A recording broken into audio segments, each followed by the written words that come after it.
క్రీస్తునాథుని యందు ప్రియ సహోదరి సహోదరులారా, మోక్షారోహణ మహోత్సవ ధ్యానాంశానికి మీకు స్వాగతం. ఈరోజు తెలియన శ్రీసభ మోక్షారోహణ మహోత్సవాన్ని కొనియాడుతూ ఉంది. యేసు ప్రభు పునరుత్థానుడైన తరువాత 40 దినాల పాటు ఈ లోకంలో సంచరిస్తూ పలు పర్యాయాలు తన శిష్యులకు దర్శనమిస్తూ తాను సజీవుడను అని వారికి పలు విధాలుగా రుజువుపరుచుకుంటూ దేవుని యొక్క రాజ్యానికి సంబంధించినటువంటి అనేకమైన విషయాలను బోధిస్తూ అటు వెనుక ఆయన వారి సమక్షంలోనే మోక్షానికి కొనిపోబడ్డారు అనేటువంటి ఒక గొప్ప పరమ రహస్యాన్ని ఈరోజు మనము కొనియాడుతూ ఉన్నాం. ప్రియులగు సహోదరి సహోదరులారా, పాస్కా పరమరహస్యం అనే మాటను మనము తరచూ దివ్య బలిపూజ ప్రార్థనలలో వాడుతూ ఉంటాం. ప్రసంగాలలో కూడా ఈ మాట మనకు తరచూ వినబడుతుంది. పాస్కా పరమరహస్యం అంటే యేసు ప్రభు యొక్క శ్రమలు, మరణము, పునరుత్థానము, మోక్షారోహణము ఇవన్నీ కలుపుకొని మనము పాస్కా పరమరహస్యం అని పిలవాలి అని పండితులు మనకు బోధిస్తూ ఉన్నారు. కాబట్టి పాస్కా పరమరహస్యం అని మనము వినేటప్పుడు మన మనసులో ఉండాల్సినటువంటి భావాలు ఏమిటి అంటే, యేసు ప్రభు యొక్క శ్రమలు మొదలుకొని ఆయన యొక్క మోక్షారోహణం వరకు ఉన్నటువంటి విషయాలుగా మనము గుర్తించాలి. ఇక ఈరోజు మనము యేసు ప్రభు యొక్క మోక్షారోహణాన్ని కొనియాడుతూ ఉండగా ఈ పండగ నాడు మనము గుర్తు చేసుకోవలసినటువంటి కొన్ని ముఖ్యమైనటువంటి భావాలను మనము మన మనసులో పెట్టుకోవడానికి ప్రయత్నం చేద్దాం. మొట్టమొదటి విషయం, ప్రియ సహోదరి సహోదరులారా, మోక్షారోహణం యేసు ప్రభువు తన తండ్రి మహిమలోనికి ప్రవేశించినటువంటి సందర్భం. తన తండ్రి మహిమలోనికి అడుగుపెట్టినటువంటి సందర్భంగా మనము గుర్తిస్తాం. మనము యోహాను సువార్త 16వ అధ్యాయము 28వ వచనంలో యేసు ప్రభు మాటలను ఈ విధంగా ఆలకిస్తాము. నేను తండ్రి యొద్ద నుండి బయలుదేరి లోకములోనికి వచ్చి తిని, మరలా నేను లోకమును విడిచి తండ్రి యొద్దకు వెళ్ళుచున్నాను. ప్రియ సహోదరి సహోదరులారా, ఈ విధంగా యేసు ప్రభు తండ్రి మహిమలోనికి ప్రవేశించడం, తండ్రి కుడి ప్రక్కన కూర్చుండడం అనేటువంటిది ఈ మోక్షారోహణ సందర్భంగా మనము గుర్తు చేసుకునేటువంటి విషయం. అయితే ఇందులో ఒక గొప్పదైనటువంటి వేదాంత భావము ఇమిడి ఉంది. ప్రియ సహోదరి సహోదరులారా, యూదుల సాంప్రదాయంలో ఒక పండుగను వారు కొనియాడుతూ ఉంటారు. దానిని యోమ్ కిప్పూర్ అని పిలుస్తారు. మనము ఇంగ్లీష్లో ద డే ఆఫ్ అటోన్మెంట్ అని అంటాము, లేదా ప్రాయశ్చిత్త దినము అని కూడా మనము పిలుస్తాం. ఆ దినాన ప్రధాన యాజకుడు అతి పవిత్రమైనటువంటి స్థలములోనికి అడుగుపెట్టి అక్కడ తన పాపముల కొరకు, ప్రజలందరి పాపముల కొరకు మరి బలిని అర్పించడం అనేటువంటిది జరుగుతూ ఉంది. ఇది సంవత్సరానికి ఒక్కసారి మాత్రమే జరిగేటువంటిది. అలా ప్రతి సంవత్సరము కూడాను ప్రధాన యాజకుడు అతి పవిత్రమైనటువంటి స్థలములోనికి వెళ్ళి చేసేటువంటి కార్యం ఇది. అయితే ప్రియ సహోదరి సహోదరులారా, యేసు ప్రభువు తండ్రి సమక్షంలో ప్రవేశించడం అంటే అతి పవిత్రమైనటువంటి స్థలంలోనికి ఆయన అడుగు పెడుతూ ఉన్నారు. మరి ఈ విషయానికి సంబంధించి హెబ్రేయులకు వ్రాయబడినటువంటి లేఖ నుండి కొన్ని వాక్యాలను మనము ఆలకిద్దాం. 9వ అధ్యాయము 25వ వచనం నుండి మనము ఈ విధంగా వింటాం. యూదుల ప్రధాన యాజకుడు జంతు రక్తముతో పవిత్ర ప్రదేశములోనికి ప్రతి సంవత్సరము ప్రవేశించును.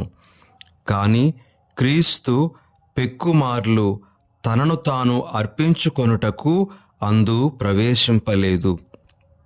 అటులైనచో ప్రపంచము సృష్టింపబడినప్పటి నుండి అనేక పర్యాయములు ఆయన బాధ నొందవలసి ఉండెడిది. అట్లు కాక తన్ను తానే బలిగా అర్పించుకొనుట వలన పాప నివారణ చేయుటకై యుగాంతమున ఇప్పుడు ఒకే ఒకసారి జన్మించెను. ప్రిలగు సహోదరి సహోదరులారా, మరలా 28వ వాక్యంలో ఈ విధంగా చదువుతాం. అదే విధముగా అనేకుల పాప పరిహారమునకై క్రీస్తు కూడా ఒకసారే బలి అర్పణముగా సమర్పింపబడెను. పాపమును గూర్చి విచారించుటకు కాక తన కొరకై వేచియున్న వారిని రక్షించుటకు ఆయన రెండవ మారు వచ్చును. యేసు ప్రభు తండ్రి మహిమలోనికి ఎందుకు అడుగు పెట్టారు అని మనము ధ్యానిస్తే, అలనాడు ఇజ్రాయేలీ ప్రజల సాంప్రదాయంలో ప్రధాన యాజకుడు తన పాపముల కోసం, ప్రజల పాపముల పరిహారం కోసం బలిని అర్పించటానికి ఆ పవిత్ర స్థలంలోనికి అడుగు పెట్టినట్లయితే, మరి ఈనాడు యేసు ప్రభు మోక్షారోహణం ద్వారా తన బలిని తండ్రికి సమర్పిస్తూ ఉన్నాడు. ఇప్పుడు ఆయన తండ్రి సమక్షంలో సమర్పించేటువంటి ఆ బలి కాలానికి, స్థలానికి అతీతమైనటువంటిది. ఇక దానికి కాలముతోనూ స్థలముతోనూ పని లేదు. ఆ బలి ఇక సర్వ యుగాలకు కూడా వర్తించేటువంటి బలి. భూత భవిష్యత్ వర్తమానాలకు అన్వయించదగ్గ బలి ఆ బలి. అది ఏకైక బలి. ఆ బలి ద్వారానే సర్వమానవాళికి రక్షణ చేకూరుంది. మరి ప్రియ సహోదరి సహోదరులారా, అటువంటి ఆ బలిని ఈ మోక్షారోహణ సమయములో తండ్రికి యేసు ప్రభు సమర్పిస్తూ ఆయన మహిమలో అడుగు పెట్టారు అని మనము విశ్వసిస్తూ ఉన్నాం.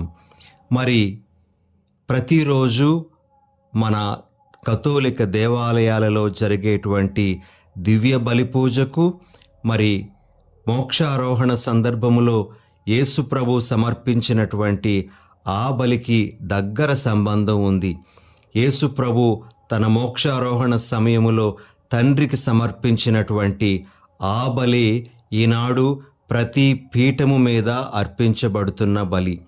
గురువులు చేసేటువంటివి క్రొత్త బలులు కాదు.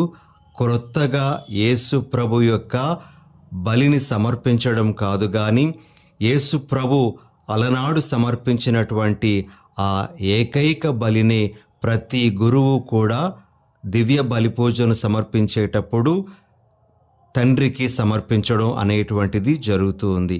కాబట్టి మోక్షారోహణానికి ప్రతిరోజు గురువులు సమర్పించేటువంటి దివ్య బలి పూజకు అతి దగ్గర సంబంధం ఉంది అని మనం గుర్తించాలి.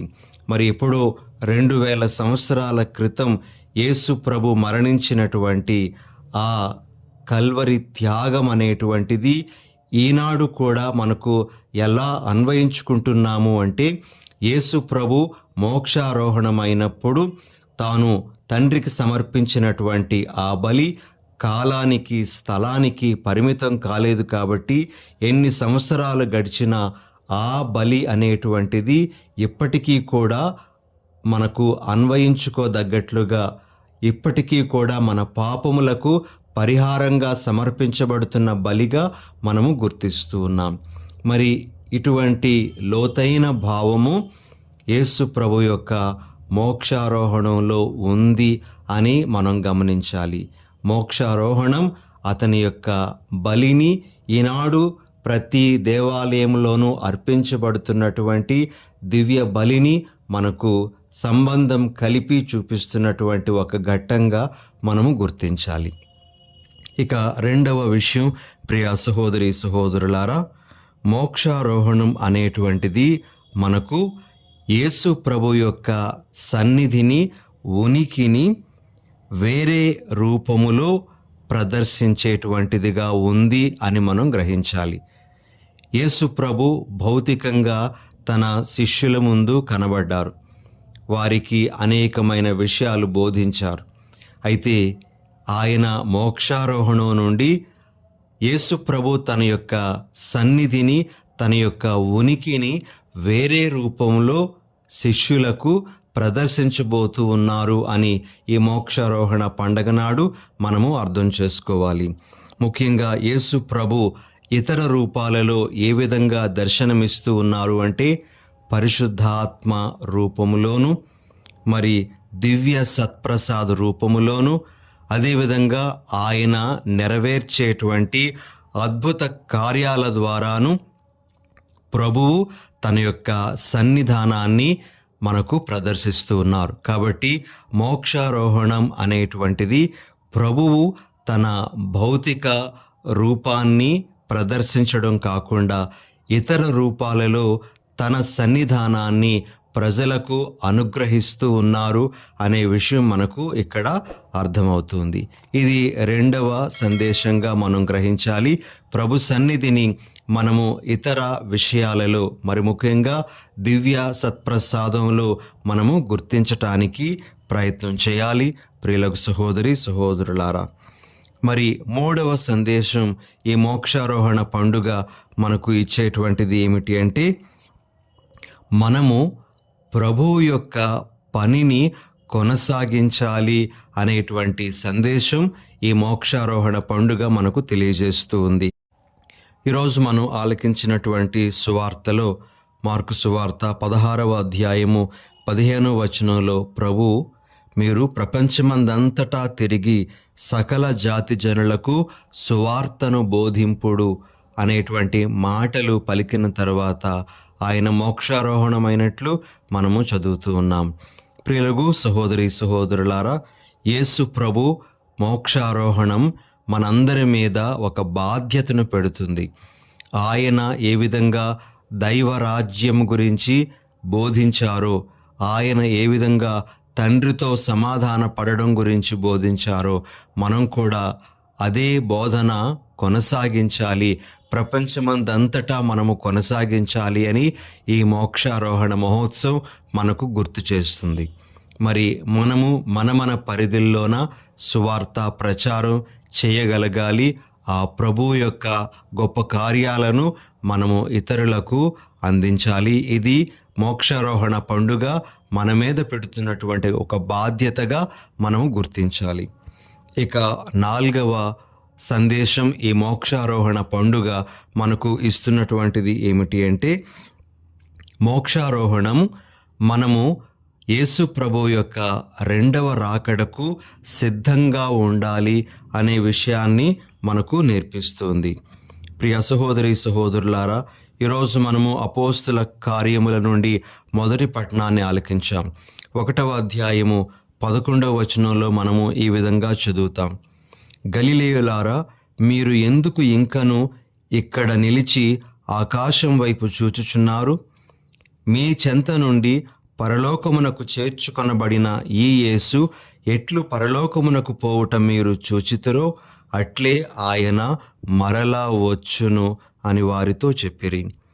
మోక్షారోహణం మనకు గుర్తు చేసేటువంటి విషయం ఏమిటి అంటే యేసు రానున్నాడు, యేసు తిరిగి వస్తాడు అనే విషయాన్ని మనకు మోక్షారోహణం గుర్తు చేస్తూ ఉంది. కాబట్టి రెండవ రాకడకు మనము సంసిద్ధంగా ఉండాలి. ఆ ప్రభు యొక్క రాకడ ఎప్పుడు సంభవించినా ఆ ప్రభువుని కలుసుకునేటువంటి స్థితిలో మనము ఉండాలి అని ఈ మోక్షారోహణ పండుగ మనకు గుర్తు చేస్తూ ఉంది.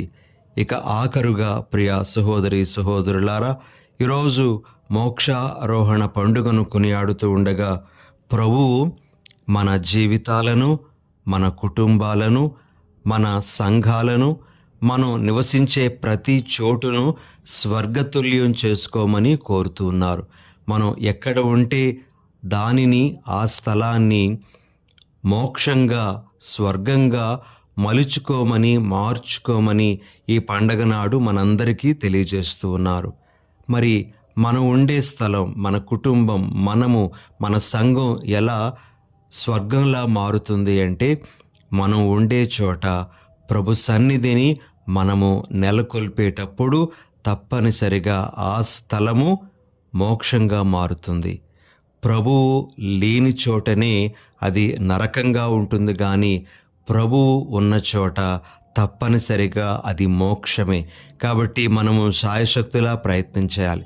మన కుటుంబాల నుండి ప్రభు దూరం కాకూడదు, మన సంఘం నుండి ప్రభు దూరం కాకూడదు, మనం పనిచేసే స్థలాల నుండి ప్రభు దూరం కాకూడదు. ప్రతి చోట ప్రభు యొక్క సన్నిధి అనేటువంటిది మనము అనుభూతి చెందగలగాలి. ఆ ప్రభు సన్నిధిని మనము స్థాపించగలగాలి. అది మన యొక్క ముఖ్యమైనటువంటి బాధ్యతగా, ప్రతి స్థలాన్ని మనము స్వర్గతుల్యంగా మార్చాలి అని ప్రభు మనకు బోధిస్తూ ఉన్నారు. మరి ఇలాంటి ఈ ముఖ్యమైనటువంటి సందేశాలను ప్రభు ఈ మోక్షారోహణ పండుగ నాడు మనకు అందిస్తూ ఉండగా, ఈ సందేశాల వెనుక ఉండేటువంటి భావాలను సరిగా అర్థం చేసుకుంటూ మనము ఈ పండుగను అర్థవంతమైన రీతిలో కొనియాడడానికి ప్రయత్నం చేద్దాం. చిన్న ప్రార్థన చేసుకుందాం. పరిశుద్ధుడైన ఓ మా ప్రభువా, మీ పరిశుద్ధ నామానికి స్తోత్రాలు. దేవా, ఈరోజు మోక్షారోహణ పండుగను మేము కొనియాడుతూ ఉండగా ఆ పండగ వెనకాతల ఉండే పరమ రహస్యాన్ని అర్థం చేసుకునే భాగ్యాన్ని మాకు దయచేయండి. మరి ముఖ్యంగా ఈ పండుగ యేసు ప్రభు మీకు నిత్యము సమర్పించేటువంటి తన ఏకైక బలిని గుర్తు చేసేటువంటిది అని మేము గుర్తిస్తూ, ప్రతిరోజు మా దేవాలయాలలో జరిగేటువంటి దివ్య బలి పూజకు ఆయన మోక్షారోహణానికి ఎంతో గాఢమైనటువంటి సంబంధం ఉంది అని గుర్తించే భాగ్యాన్ని మాకు ప్రసాదించమని మా ప్రభువైన యేసు నామమున అడిగి వేడుచున్నాం తండ్రి. ఆమెన్.